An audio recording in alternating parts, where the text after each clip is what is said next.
అసలు మనకు శబ్దోత్పత్తి ఎలా జరుగుతుందో చిన్న మెకానిజం ఉంది, మీరు తప్పకుండా you have to note it. దాని తర్వాత నేను కంట్రోల్ చేస్తాను, ఎందుకంటే ఇవి బేసిక్స్, తర్వాత వచ్చే క్లాస్ వేరే ఉంటుంది. ఫస్ట్ మన ఉచ్ఛ్వాస నిశ్వాసాలు అనేవి ఉన్నాయి కదా, ఈ ఉచ్ఛ్వాసం ద్వారా ఇన్హేల్ ద్వారా లోపలికి తీసుకున్న గాలి ఊపిరితిత్తుల్లోకి వెళ్తుంది. ఊపిరితిత్తుల్లోకి ఇది ఉచ్ఛ్వాసం. శ్వాసం ద్వారా గాలి ఊపిరితిత్తులోకి వెళ్తుంది. గాలి ఉచ్ఛ్వాసం ద్వారా ఊపిరితిత్తులోకి వెళ్తుంది.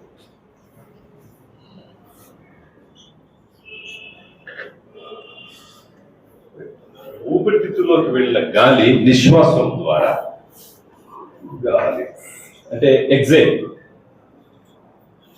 నిశ్వాసం ద్వారా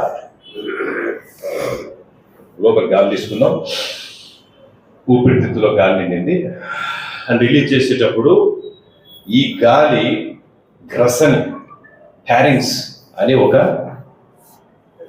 అవయవం కూడా, ఇది వచ్చేసి గ్రసనిలో లారింగ్స్ అని ఉంటుంది. ఈ స్వరపేటికలో స్వరతంత్రులు ఉంటాయి. గాలి ఉచ్ఛ్వాసం ద్వారా ఊపిరితిత్తుల్లోకి వెళ్ళి నిశ్వాసము ద్వారా గ్రసనిలో ఉన్నటువంటి స్వరపేటిక లారింగ్స్, స్వరపేటికలో ఉన్న స్వరతంత్రుల కంపనం ద్వారా శబ్దం అనేది ఉత్పత్తి అవుతుంది. శబ్దం ఉత్పత్తి అవుతుంది.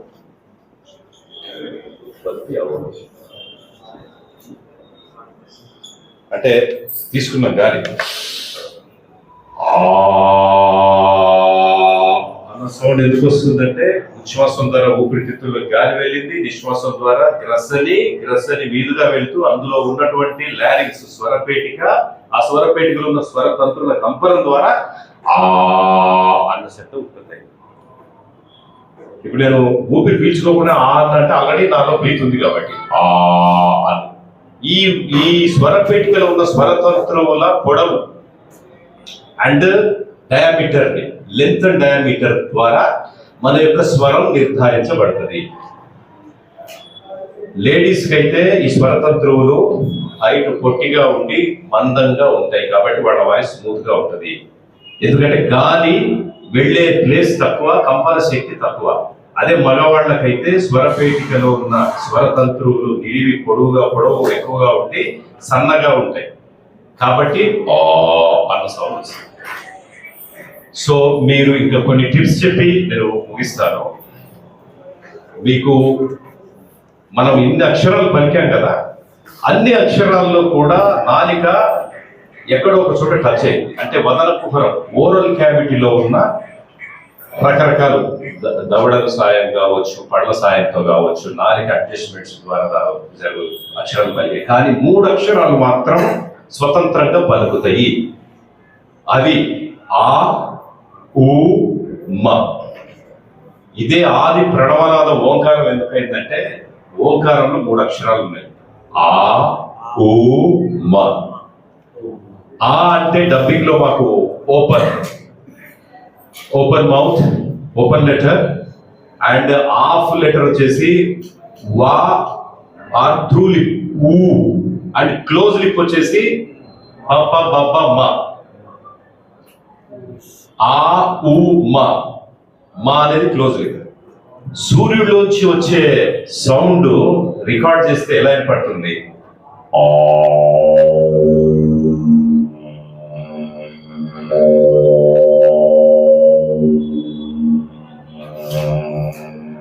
అది వినపడుతుంది.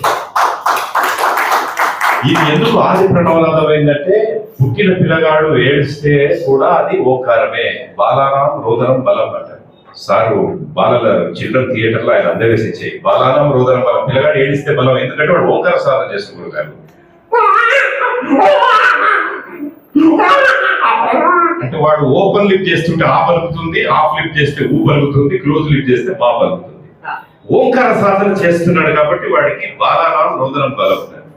సో మీరు ఓంకారం, మీ వాయిస్ ఎక్సర్సైజ్ డెవలప్మెంట్ కానీ ఏదైనా కానీ బ్రదర్, మీరు ఏ ఫార్మాట్ అయినా కానీ, అది మిమిక్రీ కానీ, వాయిస్ ఓవర్ కానీ, డబ్బింగ్ కానీ, ఏదైనా కానీ, మీకు వాయిస్ ఎక్సర్సైజెస్ లో 3 ఎక్సర్సైజులు ముఖ్యంగానే రాసుకోండి. భస్త్రిక, మీ వాయిస్ చేసే ఎక్సర్సైజులు, మీ ప్రాణశక్తి, మీ ఆయుష్ పెంచే ఎక్సర్సైజ్ ఇది రాసి పెట్టుకోండి. భస్త్రిక, పూరా భర్న పూరా చూడన, ఎంతసేపు ఊపిరి తీసుకుంటారో అంతసేపు తీసుకోండి. తర్వాత నెమ్మదిగా వదిలేయండి. 1 minute మాక్సిమం మనం హోల్డ్ చేయగలుగుతాం. నా కరోనా వచ్చిన టైంలో కూడా ఈ బ్రీతింగ్ ఎక్సర్సైజ్ రెగ్యులర్ ప్రాక్టీస్ లో ఉన్నా కాబట్టి బతికారు. కానీ 8 రోజు 9 రోజులు బ్రీతింగ్ ప్రాబ్లమ్ స్టార్ట్ అయినాయి. అసలు ఆపలేకపోతున్నాడు, 5 సెకండ్లు పట్టలేకపోతున్నాడు, ఊపిరి విలోదించింది. సరే దేవుడి దయాలో బయటపడ్డాం. భస్త్రిక. తర్వాత అనులోమ్ విలోమ్, ఇది మీ సూపర్, మీ లంగ్స్ కి ఈ ముక్కు మూసి ఈ ఎడమ సైడ్ శ్వాస రంధ్రం ద్వారా పీల్చి కుడి ద్వారా వదలండి. ఇది మళ్ళీ అగైన్ ఎడమ నుంచి కుడి, ఇది 8 సార్లు. తర్వాత ఇటు నుంచి అటు, కుడి నుంచి ఎడమకి 16 సార్లు. ఓకే, కుడి నుంచి ఎడమకి 8 సార్లు, ఎడమ నుంచి కుడికి 16 సార్లు. భస్త్రికేమో ఫస్ట్ మొత్తం పీల్చుకుని మొత్తం వదిలాడు. తర్వాత భస్త్రిక, అది ఎంతసేపు అయినా నువ్వు మాక్సిమం 1 minute ఉండగలుగుతావు. నువ్వు ఎంత కెపాసిటీ పెంచుకుంటే అంత పెంచుకో. అది ఒక 3 times 3 sets చేసుకోండి చాలు. 3 sets చాలు, 3 సార్లు. ఓకేనా సార్? తర్వాత అది మీరు భస్త్రిక చేస్తే ఇక మీరు అసలు ఒక 2 kilometers వాక్ చేసినట్టే. తర్వాత అనులోమ్ విలోమ్ చేసుకున్న తర్వాత కపాలభాతి చేయండి. ఈ కపాలభాతి చేయడం వల్ల ఇలా చేయడం మూలాన ముక్కు బిగించి ముక్కుతో గాలి వదులుతూ కడుపుని ఇలా చేయడం మూలాన ఏమిటంటే ఈ ఉదర కుహరంలో ఉన్నటువంటి ఇంటెస్టైన్ సిస్టమ్ ఏమవుతుంది, ఇంటెస్టైన్ సిస్టము, తర్వాత ఇందులో ఉన్నటువంటి లివరు, ప్యాంక్రియాస్, గాల్ బ్లాడర్, ఈ సిస్టమ్స్ మొత్తం యాక్టివేట్ అవుతాయి.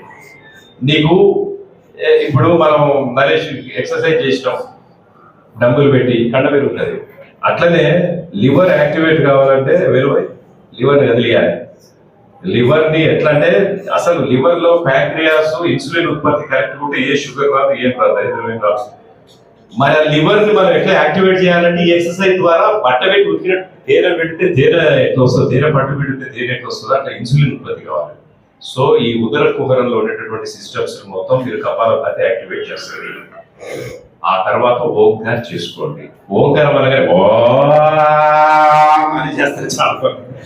నాకు ఇంజనీరింగ్ ప్రోగ్రామ్ జగ్గి వాసుదేవ్ గారి ప్రోగ్రామ్కి వెళ్ళినప్పుడు వేసింది అసలు అడ్జస్ట్మెంట్స్ వెంట ఓరల్ క్యావిటీ, ఈ వదన కుహరంతో ఎలాగా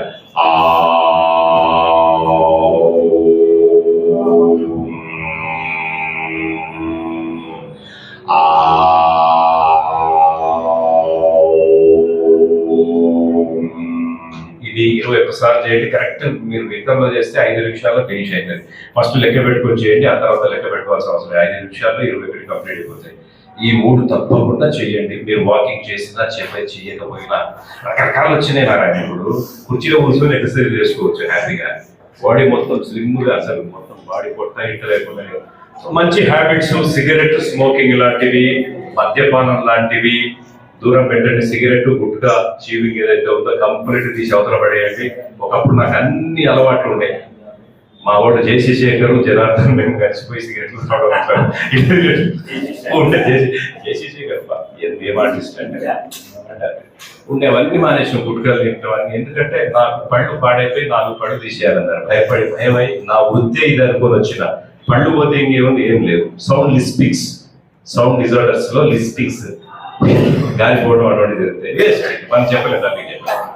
అట్లాగే సౌండ్ డిస్టార్షన్ కాదు కానీ సౌండ్ ఫేడ్ అవుట్ ఒకటి ఉంటుంది. అంటే కొద్దిగా ఏజ్ వచ్చినప్పుడు కొద్దిగా వాయిస్ డల్ అయితే ప్రభాకర్ రెడ్డి గారి లాగా, ఎవరి బాబు ఇతని కోసం కబురు చేశాను, నువ్వు ఫోన్ రింగ్ అయింది కానీ ఎత్తలేదేంటో అంటే ఇట్లా కొద్దిగా మీరు వయసు రీత్యా కొద్దిగా ఆ ఫేడ్ అవుట్లు అనేవి వస్తాయి. అది సహజ సిద్ధంగా ఎవరికైనా వస్తాయి. సో ఇవి ఆ హ్యాబిట్స్ అని మానేసేయండి. ఐస్ క్రీమ్ ఇలాంటివి కూడా ఏదైనా అకేషనల్ గా తినాలి. మనం ఏదో పెళ్లికి వెళ్ళాం, అక్కడ ఒక ఐస్ క్రీమ్ ఉంది తిన్నాం, ఇంకా అంతే, నేను మళ్ళీ దాని జోలికి వెళ్ళాను. మళ్ళీ ఏదో పెళ్లికి వెళ్తే మళ్ళీ ఒక ఐస్ క్రీమ్, అలాగే వరుసగా పెళ్లిళ్ళకి వెళ్ళినా తినదు. పెళ్లికి వెళ్తే అన్నారు కదా తినొచ్చంట ఒకటి అని చెప్పి తినడం మొదలు పెడితే సీజన్ లో పెళ్లిళ్ళ మీద పెళ్లిళ్ళు. ఆ తర్వాత ఈ ఆల్కహాల్ ఇలాంటివి అన్నది మాక్సిమం చాలా మంది సిగరెట్ తాగితే గొంతు బేసర్ పెరుగుతుంది, ఏ మీద ఫ్లమ్ కఫం వచ్చి రకమైనటువంటి ఆయాసం వస్తుంది మనిషికి, అది వద్దు మనకి. సో అట్లాగా పెట్టుకోండి. తర్వాత ముఖ్యంగా భాష, అంటే తెలుగు భాషతో పాటు మన వెంకయ్య నాయుడు గారు ఒక విషయం చెప్తారు. ఆయన బర్త్డే 75th బర్త్డేకి వెళ్ళినప్పుడు ఆయన తెలుగు భాష గురించి చెప్పే గొప్ప విషయాలు.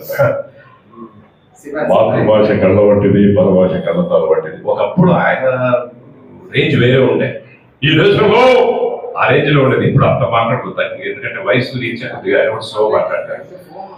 మాతృభాష కళ్ళ వంటిది, పరభాష కళ్ళతాల వంటిది. Learn yoga, do yoga for your body, not for body అని చెప్పి. తర్వాత first you have to learn your mother tongue, after mother tongue next any tongue. First మన మాతృభాష నేర్చుకోవాలి, ఆ తర్వాత సోదర భాష నేర్చుకోండి, ఆఫ్టర్ ఎనీ టంగ్ అంటే first learn your mother tongue and mother tongue after any tongue. కాబట్టి ఫస్ట్ తెలుగు నేర్చుకోండి, తర్వాత మన జాతీయ భాష హిందీ నేర్చుకోండి, అంతర్జాతీయ భాష ఇంగ్లీష్ నేర్చుకోండి. గురువు గారు ఐక్యరాజ్య సమితిలో కూడా ప్రోగ్రామ్ ఇవ్వగలిగారంటే ఆయన తెలివి, ఆయన ఎందుకంత గొప్ప కళాకారుడు అయ్యారు అనంటే ఆయన భాష, ఆయన నాలెడ్జ్. ఆ రోజుల్లో మహామహులైనటువంటి సర్వేపల్లి రాధాకృష్ణన్ గారితో మాట్లాడగలిగారు, విశ్వనాథ సత్యనారాయణ శాస్త్రి గారితో, రామారావు గారితో. ఆయన కాళ్ల మీద పడే సోల్జర్ లాగా ఇక సర్వేపల్లి రాధాకృష్ణన్ గారు చేసి అంత ఆనందించారు రామారావు గారు. ఆయన చేయని ప్రక్రియ లేదు. ఆయన భాష, ఆయన ఉర్దూలో డిగ్రీ చేశారు, ఆయన హిందీ కానీ, బలరాజ్ సహాని, ఇక్కడ రాజ్ కపూర్ గారు, పెద్ద పెద్ద వాళ్ళతో ఆయన అది నాలెడ్జ్ తీసుకెళ్ళింది. మీ నాలెడ్జ్ పెంచుకుంటే మీరు ఎక్కడికైనా వెళ్తారు. కేవలం నేను మేము ఎగ్రీ చేస్తా అంటే కుదరదండి. మీకు గురువు గారు ఎరగబడ్డారు నాకు మేము ఎగ్రీ బాగా వచ్చు అంటే కుదరదు. మీకు తెలివి ఉండాలి. ఇందాక హౌ టు సెల్ అన్నది ఒక నెక్స్ట్ ఉంది కదా. నేను హాలీవుడ్ ఐటమ్స్ అన్ని చేస్తానండి, అల్లలాగే చేస్తున్నాను కదా అంటే ఏం లాభం. స్వాతి ముత్యంలో కమల్ హాసన్ గారి కొడుకు కోసం అని వెళ్ళి ప్రైజ్ ది లార్డ్ అని ఏదో మొత్తం ఇంగ్లీష్ లో స్పీచ్ ప్రేయర్ చెప్తాడు. ఆ తర్వాత ఫాదర్ వచ్చి yes my child what you want అంటే బాలసుబ్రహ్మణ్యం సీట్ అంటాడు. అంతే రాదు. నువ్వు ఇంగ్లీష్ లో చేస్తావు, హాలీవుడ్ లో చేస్తావు, అద్భుతంగా. ఇప్పుడు ఆర్నాల్డ్ ష్వార్జెనెగ్గర్, సిల్వెస్టర్ స్టాలోన్, ఇంకా ఇప్పుడు వచ్చే ఎవరైనా డ్వేన్ జాన్సన్. ఇప్పుడు నేను వెనమ్ అనేది ఒక డబ్బింగ్ చెప్తున్నా. సింబయోటిక్ క్యారెక్టర్ ఉంటుంది, లోపల ఉన్న ఒక వెనమ్. ఇది చాలా రుచిగా ఉంది తినడం, ఎందుకంటే ఇట్స్ చికెన్ అని మన పేజీలో అందుకోసం అంటున్నాం తినేద్దామని, నాకు చాలా రుచిగా అనిపిస్తుంది. అలా ఒక క్యారెక్టర్ ఇప్పుడు నెక్స్ట్ వస్తుంది, venom the last dance. So మంచి అలవాట్లు, మంచి నడవడిక, మీ గురువుల్ని గుర్తు పెట్టుకోవడం, మీ సాటి వారిని ప్రేమించడం, మిత్రులకి వాల్యూ ఇవ్వడం, మీ పేరెంట్స్ కి వాల్యూ ఇవ్వడం. మీ సెల్ఫీలు సెలబ్రిటీలతో కాదు, మీ తాతయ్యతో దిగండి, అమ్మమ్మతో దిగండి, నానమ్మతో దిగండి, మీ మామయ్యతో దిగండి. వాళ్ళు దొరకరు బండి, వెరీ బిగ్ సెలబ్రిటీస్. సో మన కుటుంబ వ్యవస్థకి విలువనివ్వండి, మన పాలకులకి, మన దేశానికి విలువండి, మన సనాతన ధర్మానికి ఏ ధర్మమైనా కానీ మీరు విలువ ఇవ్వండి. ఇవన్నీ చేస్తూ ముందుకెళ్తే ఒక గొప్ప ఆర్టిస్ట్ కాదు, గొప్ప వ్యక్తిగా నిలబడాలి మనం. ఆర్టిస్ట్ ఎవరైనా. Thank you.